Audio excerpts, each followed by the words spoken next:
je sais pourquoi il y a une tension dans la salle, cette petite tension.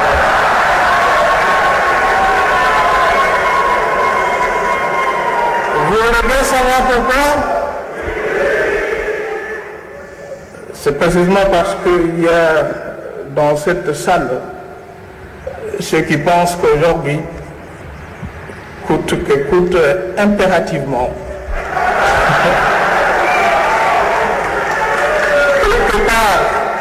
quelque part dans mon discours, je dois dire, mesdames et messieurs, comprenez mon émotion. Honorable président de l'Assemblée nationale, honorable président du Sénat, honorable député, les sénateurs, distingués invités, mes chers compatriotes, pour la 11e fois, depuis l'entrée en vigueur de notre loi fondamentale, je me fais le devoir de rendre compte à notre peuple sur l'état de la nation devant les 2 chambres du Parlement réunies en congrès. Et je suis particulièrement heureux que cette tradition induise en elle-même aujourd'hui la paix,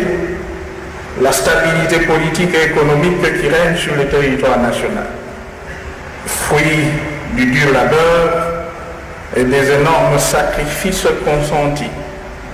nuit et jour, avec le soutien de toutes les institutions de la République, afin que l'héritage nous légué par nos aïeux se consolide et vive à jamais.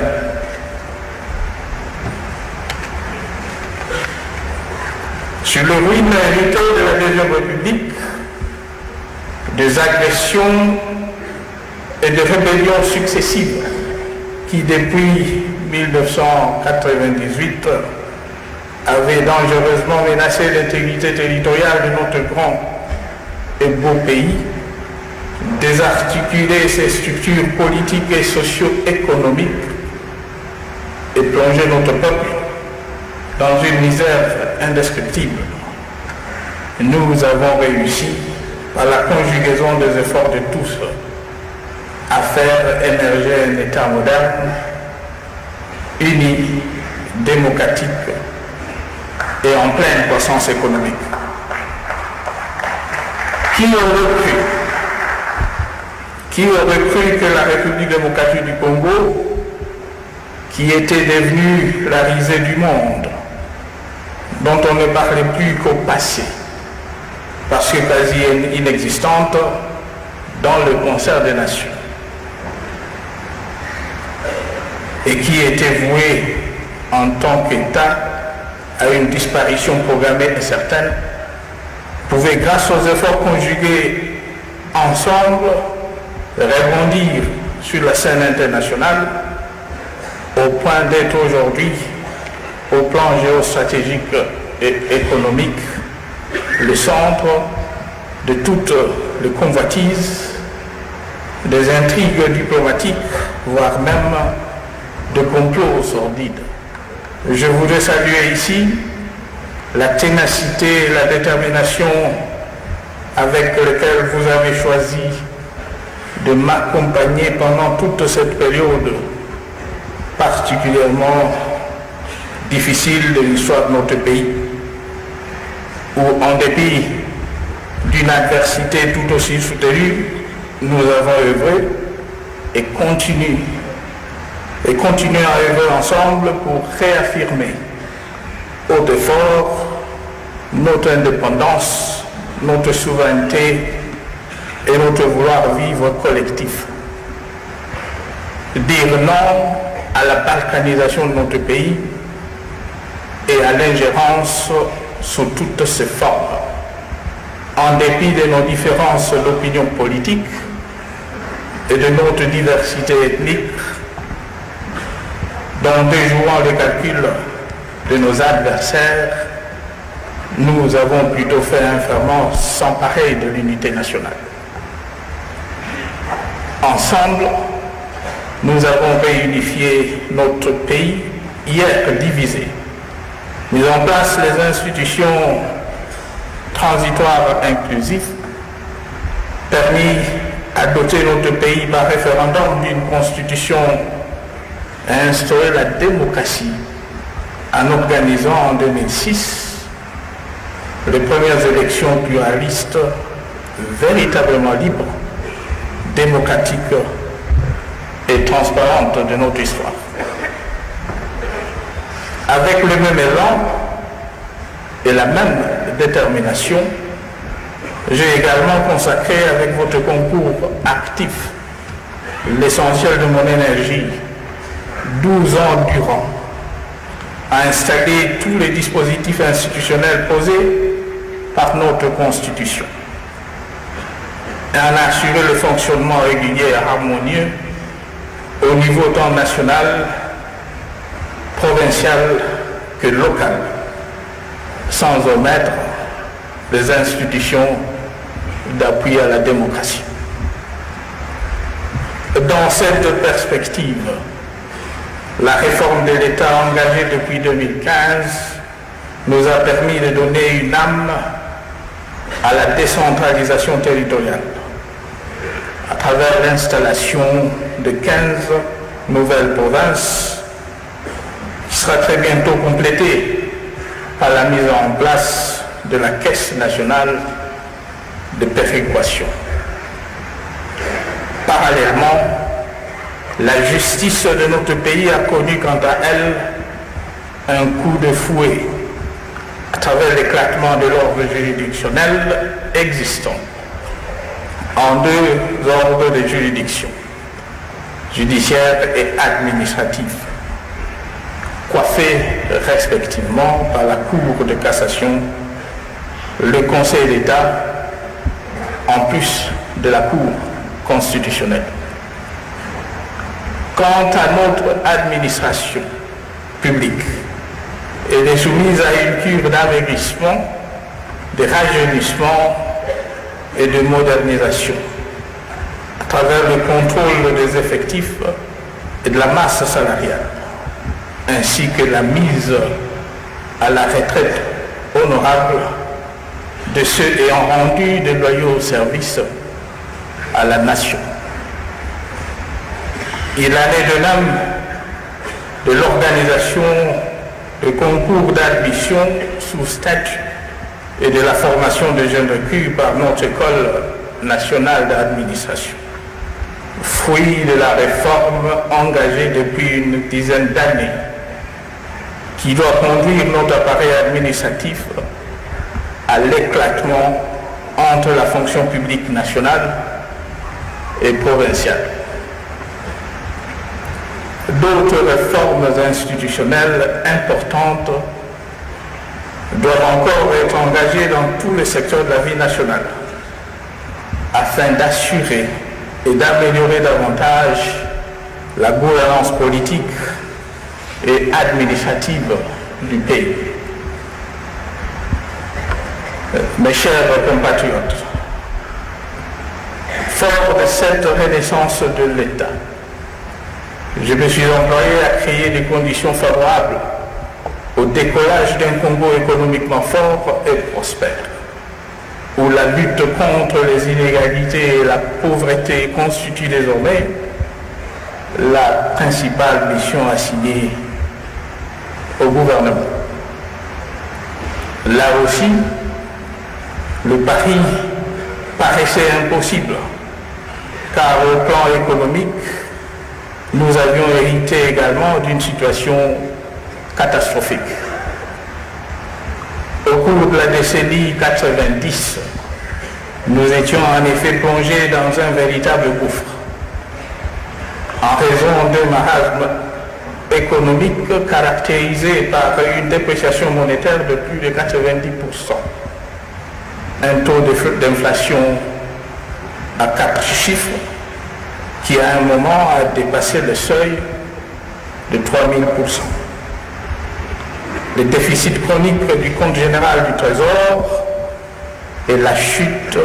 vertigineuse des recettes publiques au point en arriver à des prévisions budgétaires insignifiantes de 300 millions de dollars américains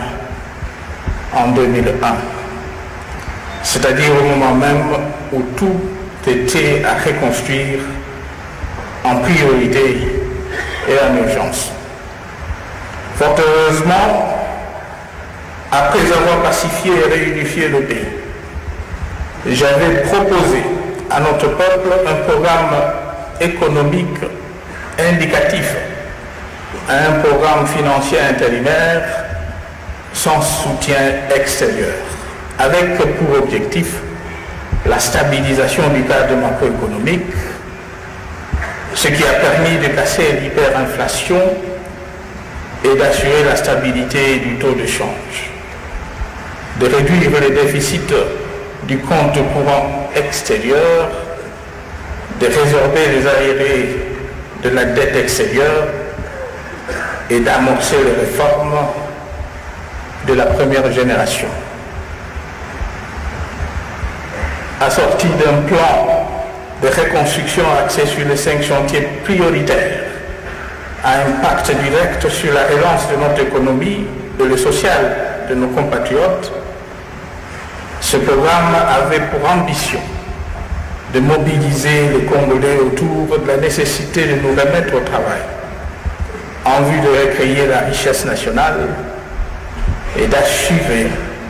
la satisfaction de nos besoins de base, à savoir les infrastructures, l'éducation et la santé, l'emploi, le logement, l'eau et l'électricité.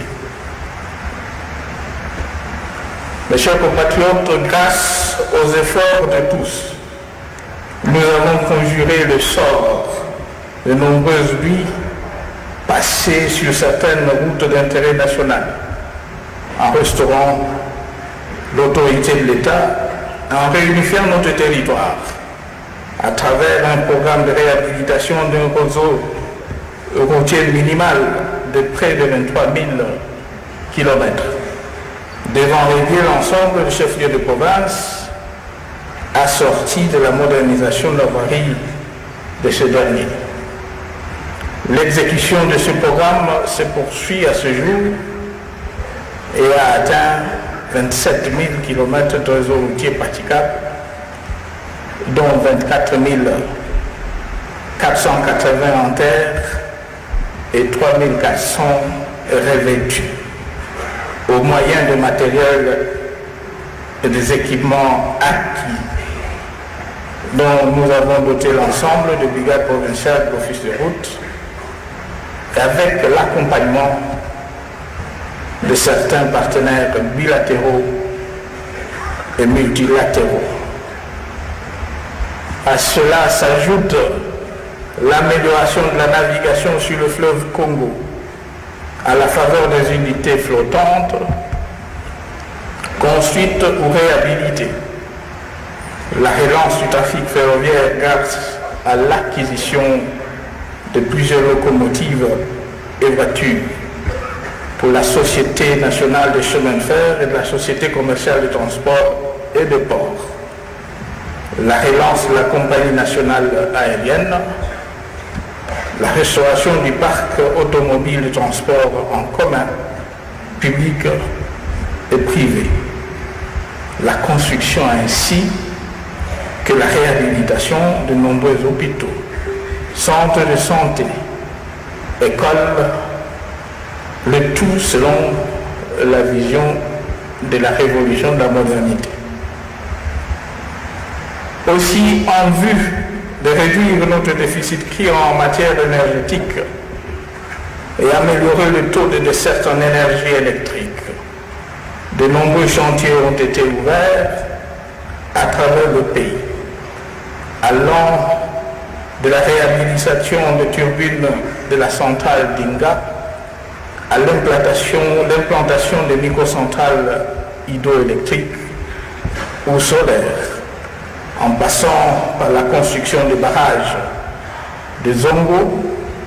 de Kakobola et de Katende, dont les travaux sont en séjour à l'étape du lancement de la construction des lignes de transport et distribution, sans compter des structures semblables financées par le secteur privé. Ce faisant,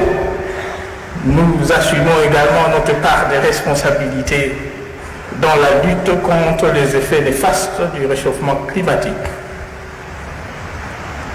dont nous sommes victimes, et réitérons notre volonté de garder notre leadership dans la gestion de cette problématique au plan régional et international en tant que deuxième massif forestier du monde.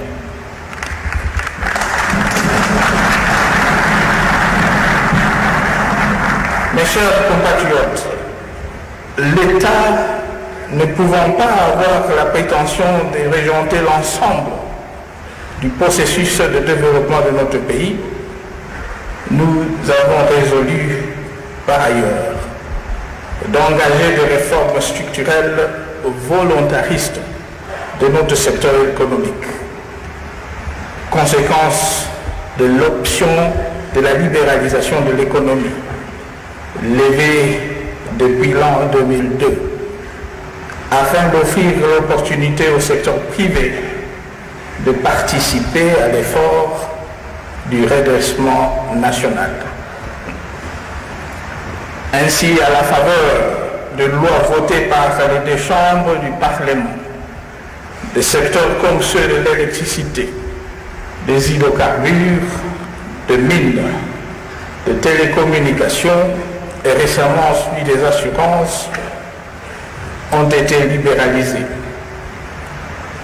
Parallèlement à la réforme des entreprises publiques, de nombreux textes législatifs et réglementaires concourent également aujourd'hui à la promotion de la concurrence ainsi qu'à l'amélioration de la gouvernance et de la transparence, notamment dans le secteur forestier, minier et pétrolier. Le nouveau code des investissements et celui des marchés publics, la loi sur les tribunaux de commerce et les textes réglementaires mettant en place les différentes structures de régulation et de facilitation telles que le guichet unique du commerce extérieur et celui de la création des entreprises ainsi que l'ANAPI ont pour vocation d'améliorer le climat des affaires, de stimuler l'investissement national et d'attirer les investissements étrangers. La loi sur le crédit bail, celle sur le régime des zones économiques spéciales, ainsi que celle sur le partenariat public-privé que je viens de promulguer, permettront par ailleurs la mise en place d'un meilleur cadre de collaboration entre les investisseurs privés et l'État dans la réalisation d'importants projets de développement. Honorables députés, les sénateurs, mes chers compatriotes, aujourd'hui, il y a lieu de se réjouir que toutes ces réformes auxquelles il faut ajouter le récent code minier et le nouveau dispositif fiscal et parafiscal qui a pour objectif la rationalisation de la collecte des ressources de l'État et qui a abouti à la suppression des taxes au niveau national et provincial redondantes et superflues et porter les fruits escomptés. De 3 milliards de dollars américains en 1960 et 14 milliards de dollars en 1997, notre PIB nominal est ainsi monté ce jour à 50 milliards de dollars à la suite de la croissance économique dont le rythme est passé pendant la même période de 1% en 1960, moins de 5% en 1997, pour atteindre 4,2% cette année, après avoir frôlé les deux chiffres il y a seulement 4 ans, soit un taux supérieur à la moyenne de celui de toute l'Afrique subsaharienne, situé à 2,7%.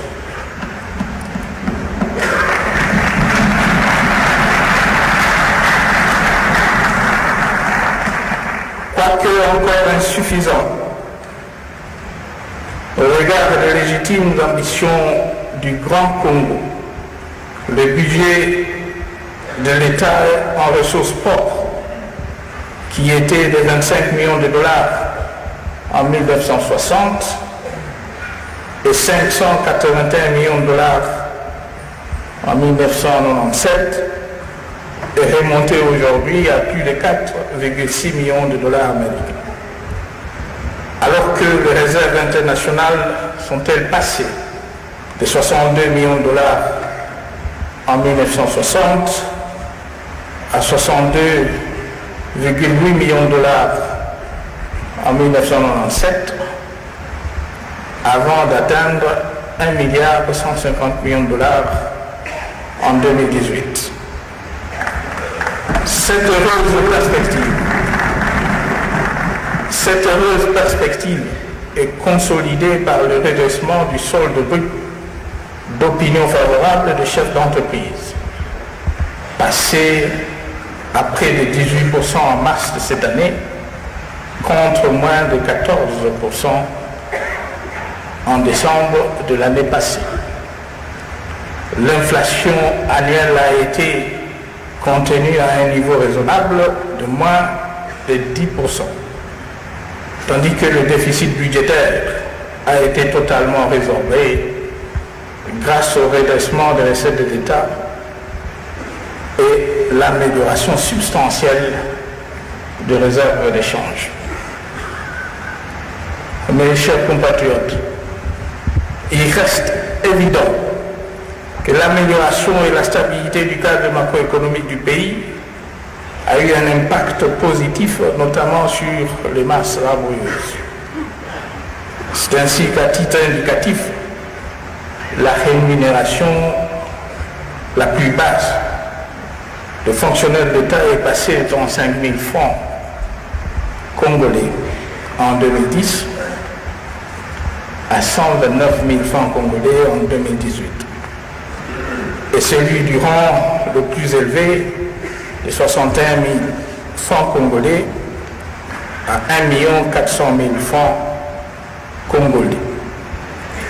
Pour la même période, dans le secteur privé, le traitement des agents et cadres est passé de 300 à 1 000 dollars américains pour les cadres moyens et de 1 500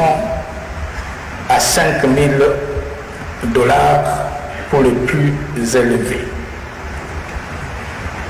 Quant au taux de desserte en eau potable, il est passé en milieu urbain de 45% en 2001 à 53% en 2017, grâce à la construction ou au renforcement de 7 stations de traitement, plusieurs forages et 4 captages de sources. Dans le secteur de l'éducation, primaire et secondaire, le nombre d'enfants scolarisés est passé de 10 millions en 1997 à 22 millions en 2018, soit un taux d'accroissement net de plus de 100%. Le nombre d'enfants à l'âge de scolarité pour un taux de mécanisation des enseignants de 75 contre 40% en 1997. Au niveau de l'enseignement supérieur et universitaires, le nombre d'étudiants a connu un taux d'accroissement triennal de 140% de 2006 à 2018. Dans le domaine de la télécommunication, le taux de la couverture nationale est passé de 5% en 2001 à 50% de la population en 2018. Tandis que le nombre d'abonnés est passé de moins de 100% en 2001 à 36 millions d'abonnés en 2018. Et le taux de couverture en fibre optique est passé quant à lui de 0% en 2001 à 20% cette année. Quant au secteur de l'emploi, le taux de chômage de la population active a connu de 1997 à ce jour un taux de réduction de 15%. Et dans le domaine de la santé, grâce aux efforts déployés depuis 2001, les tendances de la mortalité qui étaient très élevées ont été inversées. Ainsi, le taux de mortalité des enfants de moins de 5 ans est passé de 213 pour 1000 naissances vivantes en 2001 à 104 pour 1200 naissances vivantes en 2014. Et le taux de mortalité maternelle a aussi substantiellement reculé, passant de 1200 pour 100 000 naissances vivantes en 2001 à 846 pour 100 000 naissances vivantes en 2014. Honorables députés, mesdames et messieurs, ces résultats sont dus, entre autres, aux différents programmes et projets initiés au cours de cette période, notamment celui de la réhabilitation et de l'équipement des structures sanitaires financés jusqu'à ce jour sur ressources propres à hauteur de 100 millions de dollars américains et qui a couvert 1000 centres de santé et 132 hôpitaux généraux de référence. En même temps qu'étaient lancés les travaux de construction de 1000 autres centres de santé dans l'optique de doter chacun de 135 territoires du pays d'au moins un centre de santé moderne. C'est aussi grâce à cet investissement et à l'expertise accumulée pendant plusieurs années par les cadres nationaux, dont la contribution a été en son temps fortement appréciée sur le continent, en Guinée, en Sierra Leone et au Libéria, que la riposte en un temps record contre les dernières épidémies de la maladie à virus Ebola de Mweka en 2007 à Bikoro cette année a été rapide, bien organisée et efficace. J'en profite pour saluer la contribution, notamment sous la forme d'accompagnement logistique, dont nous avons bénéficié de partenaires extérieurs à l'occasion de ripostes organisées contre ce fléau. Honorables députés et sénateurs, mesdames et messieurs, n'en déplaise à ceux qui ne voient que ce qui reste à faire, mais jamais ce qui a été fait.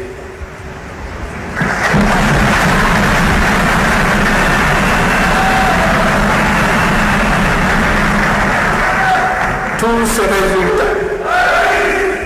Tous ces résultats ont eu pour incidence la progression de l'indice de développement humain en République démocratique du Congo, particulièrement depuis 2016, en témoigne le rapport du PNUD d'avril de cette année sur la situation économique dans notre pays. Cependant, en dépit de ce résultat, il reste vrai qu'en termes de perspective, les conditions sociales de nos populations demeurent globalement préoccupantes, en raison du seuil important de pauvreté, particulièrement en milieu ruraux et semi-urbains. Et ils devront donc rester au centre de toutes nos politiques publiques. À cet effet, en plus des efforts en cours tendant à pouvoir dans l'immédiat aux besoins essentiels de notre population, il me semble urgent d'œuvrer dès à présent à la maîtrise du taux de croissance démographique en mettant en place une politique courageuse de planification familiale qui nous permettra, dans le moyen terme, d'accéder aux dividendes démographiques en vue d'une croissance intégrée de notre pays.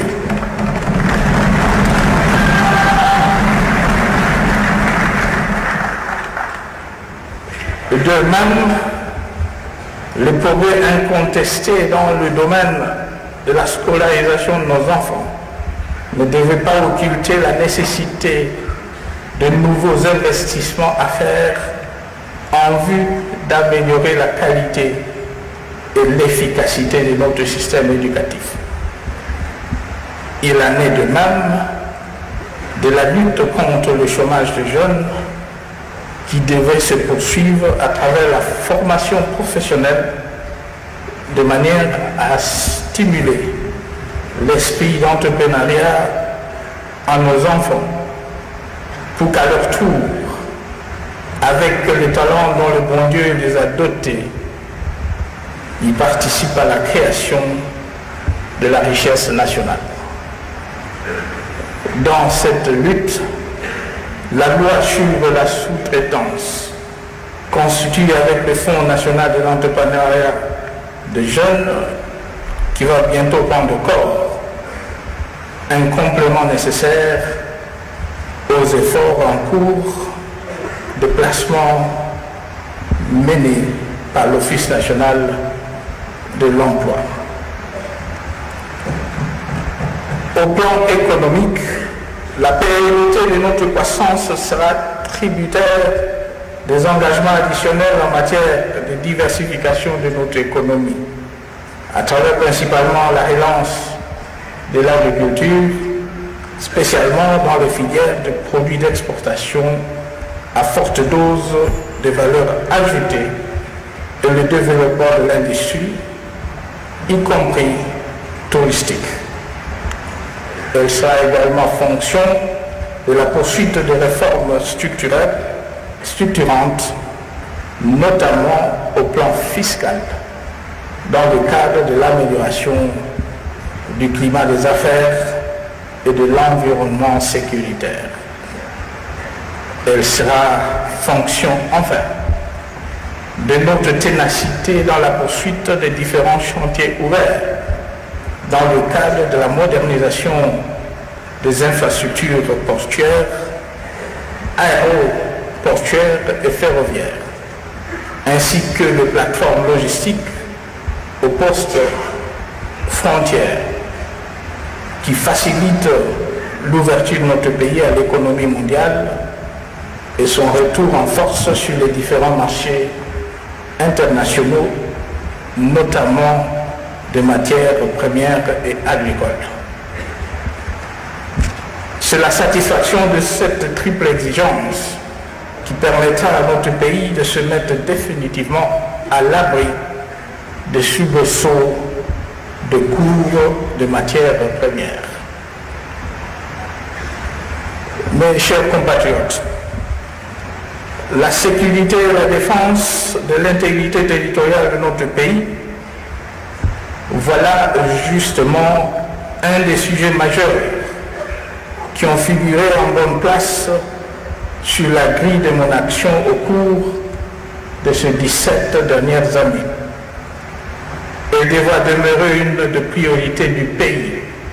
et ce pour des raisons évidentes. La position géographique de notre pays au centre du continent, partageant 9 frontières avec de voisins directs, la diversité d'opinions politiques et la pluralité de nos tribus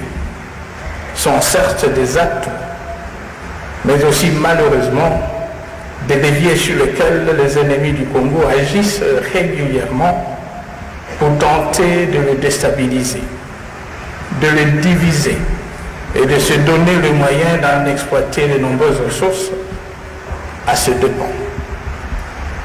Face à cette réalité, il paraît indiqué de continuer à privilégier une politique étrangère de bon voisinage, assumant ainsi notre part de responsabilité au plan de la stabilité régionale. De même, le Congo devra rester un pays ouvert, mais entretenant des relations décomplexées avec tous les autres pays du monde.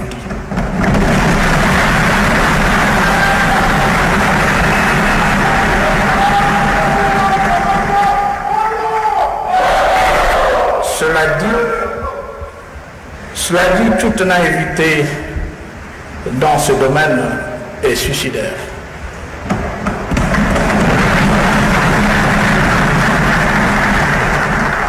Voilà pourquoi il faudra poursuivre résolument la formation et l'équipement d'une armée moderne et disciplinée. Il en est de même de forces de police et de sécurité. C'est grâce à ces forces que les situations de tension que nous avons connues dans la partie centrale du pays, dans l'Ituri, dans le Sud Kivu et dans le Maniema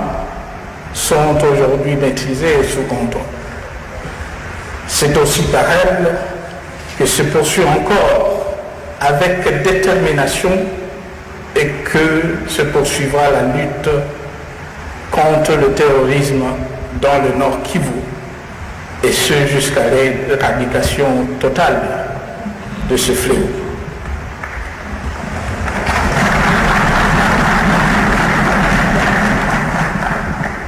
Ce dispositif de la défense de la patrie, fruit d'une réforme engagée depuis 2007, est aujourd'hui un véritable rempart contre toute agression et toute forme d'atteinte à notre sécurité intérieure. Que tous ceux qui servent la nation au sein de ce corps, souvent au péril de leur vie, reçoivent à nouveau l'hommage et la reconnaissance méritée de tout notre peuple.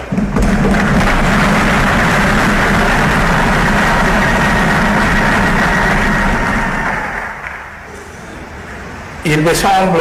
également nécessaire de redonner à notre justice son vrai rôle de régulateur de la vie sociale et de protecteur de l'ordre public, afin que l'impunité soit conjurée à jamais et que cesse la banalisation, fût-elle au nom de considérations politiques,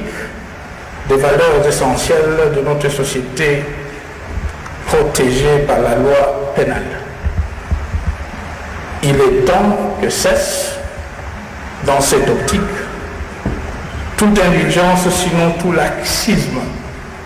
à l'endroit de ceux des magistrats qui, au lieu d'honorer leur serment, se détournent de leur vocation pour devenir de vrais facteurs d'insécurité judiciaire au sein du corps. Oui, il est temps, plus que temps, que grâce aux réformes et changements opérée, la soif de la justice fortement ressentie par notre peuple soit étanchée et que ceux qui ont choisi de faire les affaires dans ce pays aient pleinement foi en notre système judiciaire. Honorables députés, honorables sénateurs, mes chers compatriotes, dans le même ordre d'idées, je me suis employé au plan politique à promouvoir les idéaux de la démocratie, du patriotisme et de l'indépendance nationale pour lesquels Simon Kimbangu, Patrice Emery Lumumba et Mzee Laurent Désiré Kabila ont payé de leur vie en m'assurant que la liberté publique ainsi que la participation politique de tous telle que garantie par la Constitution et les lois de la République soit exercée en vue d'une seule finalité, à savoir libérer les énergies positives en vue de la cohésion nationale et du développement de notre pays. Aujourd'hui, notre modèle démocratique a fait ses preuves et tous ceux qui tentaient de s'improviser en donnant de leçons l'ont bien compris.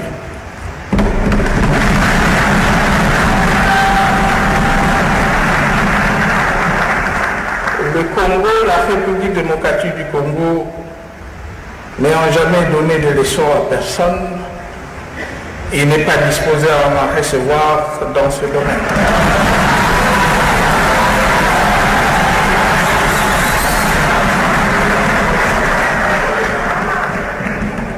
Et surtout pas de la part de ceux qui ont assassiné la démocratie dans ce pays et ailleurs.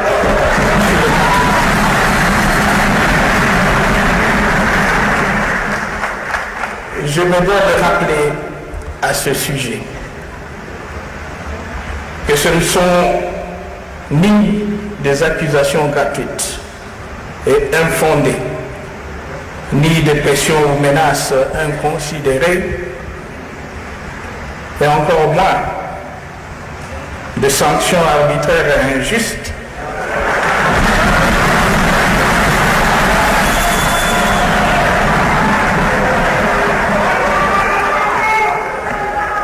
qui nous détourneront de la voie que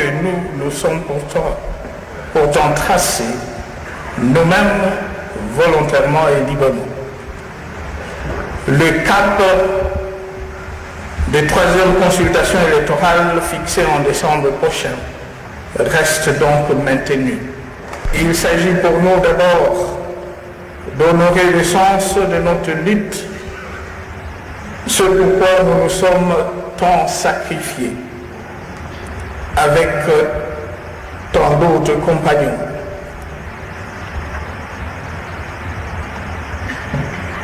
Tomber sur le champ d'honneur et à savoir redonner la parole longtemps confisquée à notre peuple et libérer ses énergies en vue de rebâtir un pays souverain et indépendant. Mesdames et messieurs, c'est pour les mêmes raisons que nous avons tenu également à affranchir notre processus électoral des contingences de financement extérieur et par conséquent de chantage de tout genre, afin de créer les meilleures conditions pour notre peuple de conférer sa pleine légitimité à ceux et celles qui sortiront vainqueurs de ces consultations. Je réaffirme donc que désormais, les élections en République démocratique du Congo seront réellement une affaire de souveraineté et qu'elles seront en conséquence entièrement financées par l'État congolais. Loin de relever de la suffisance, encore moins de l'arrogance, Il s'agit plutôt d'une option politique responsable qui donne un sens à notre indépendance et à notre dignité nationale. Et à cet effet, j'en appelle à la vigilance et au patriotisme de la classe politique, toutes tendances confondues, afin que les prochaines élections ouvertes du reste à tous ceux qui en réunissent les conditions légales d'éligibilité, un moment de célébration de la cohésion et de l'unité nationale. Que seul le Congo puisse sortir vainqueur de ces consultations afin que vive la paix, la stabilité, l'unité et le développement de notre pays. Honorable Président de l'Assemblée nationale, Honorable Président du Sénat, honorables députés et sénateurs, distingués invités, mes chers compatriotes, si la traite négrière, la colonisation, les sécessions, les agressions et les multiples rébellions n'ont pas eu raison de lui, grâce à l'aide de Dieu et à la détermination de tous ses fils et filles, le Congo vivra à jamais comme nation libre et comme État souverain indépendant. Honorables députés et sénateurs, mesdames et messieurs, je vous remercie.